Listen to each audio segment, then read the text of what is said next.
No niin, tervetuloa tänne Maken Drikkiluolaan. Tänään tehdään liikin voimakasta paukkua kuin limoncello alla Boma. Oletteko ikinä maistanut, mutta Boma lähtee siitä, että kannu, johon se tehdään, sitten on limoncelloa, kaikille tuttu juoma. Pikkusen vähän tuommoista, nää on ollut pakkasessa, niin tostin butterflyta siihen ja ihan perinteistä kotimaista kivennäisvettä. Sitruunalla varustettu. Ja aloitapa tästä tietenkin kuohuviinin avauksella. Tämähän oli sieltä alahyllyltä otettua, sillä nyt ei ole niin väliä. Tämä onkin köyhien miesten hiukkoa. Otapa se, että hysähtäkö tää miten. Pikkusen tulee painetta, kun tuossa sitä kuvausta. Onnistuhan tuo viime kerralla. Kyllä se sieltä lähti.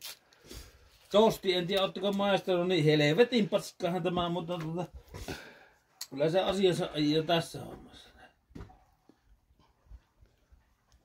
Normaali possautus tuosta kohta.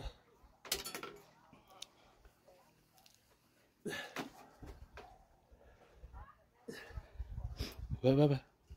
Otetaanpa ensin alusta.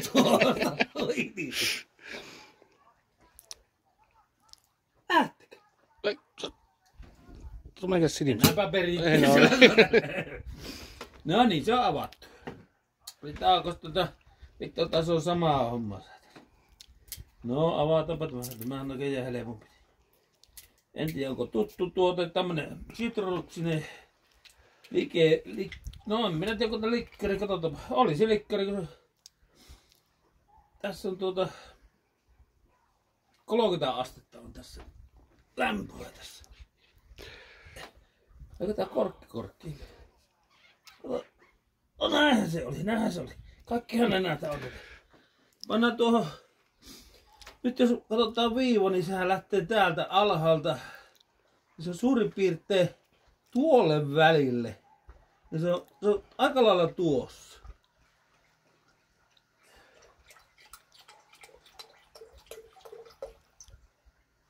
Kyllä se siinä on, joo. Korkki kiinni. Sitten otetaan tätä torspua tähän vähän tuohon.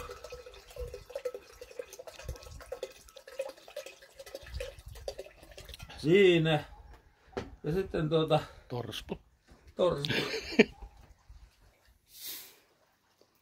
Sitten on kivennäisvettä tuohon. No niin, se on siinä, se on hyvä. Onko se that's it? Se on that's it.